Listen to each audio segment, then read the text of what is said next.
ઉભો રે.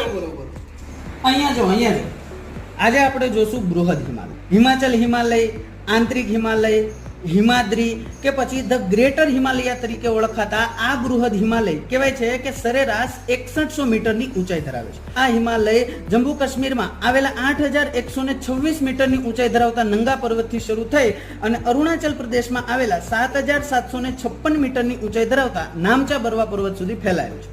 આ જ શ્રેણીના ભાગ સ્વરૂપે આપણને જોવા મળતા અગત્યના શિખરોમાં ઉત્તરાખંડના ભાગ સ્વરૂપે આપણને જોવા મળે છે કેદારનાથ, બદ્રીનાથ અને ઉત્તરાખંડનું આ શ્રેણીનું સૌથી ઊંચું શિખર એટલે કે નંદાદેવી.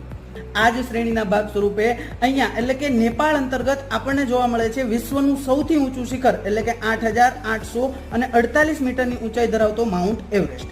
આ જ શ્રેણીના ભાગ સ્વરૂપે સિક્કિમ રાજ્યની અંદર આપણને જોવા મળે છે 8592 મીટરની ઊંચાઈ ધરાવતું શિખર એટલે કે કાંચનજંગા.